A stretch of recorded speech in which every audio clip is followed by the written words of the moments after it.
ज्ञान गंगा गीता दर्शन। पूर्व प्रसंग में आप श्रवण कर रहे थे, निरंतर चिंतन से परम दिव्य पुरुष की प्राप्ति।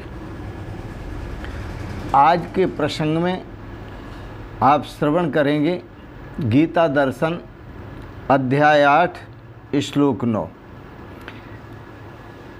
परम दिव्य पुरुष के स्वरूप का वर्णन और उस दिव्य पुरुष के चिंतन की विधि।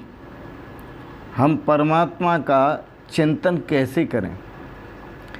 कविं पुराणं मनुशासितारं अणोरणीयांश मनुस्मरेद्यः सर्वस्य धातारमचिन्त्य रूप मादित्यवर्णं तमसः परस्तात्। भगवान श्री कृष्ण कहते हैं, कविम, कवि कहते हैं सर्वज्ञ के लिए।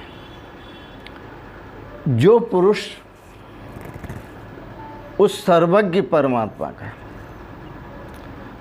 सर्वज्ञ का मतलब जो सब कुछ जानता है, अन्य को जानता है ऐसा नहीं, अन्यों को जानता है ऐसा भी नहीं, जो सब कुछ जानता है। और जहाँ तक अन्य की बात है तो उससे अन्य कुछ है ही नहीं, इसलिए उस परमात्मा को सर्वज्ञ कहा है। पुराण अनादि,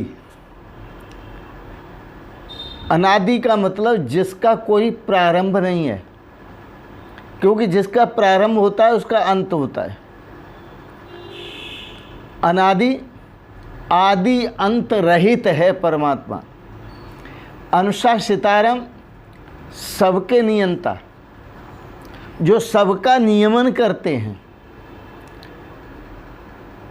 सब पर शासन करते हैं, ऐसा बहुत मोटा अर्थ है। सब पर शासन, सर्वनियंता, सब पर शासन करना। लेकिन वो किसी के शासक नहीं है, क्योंकि परमात्मा के सिवाय कोई दूसरा है ही नहीं। इसलिए किस पर शासन और किसका शासन, इसलिए सर्वनियंता। सर्वनियंता का मतलब सब कुछ उसी में है, परमात्मा में। वो स्वयं शासक है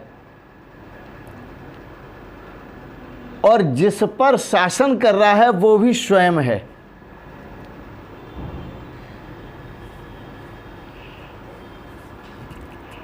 वो स्वयं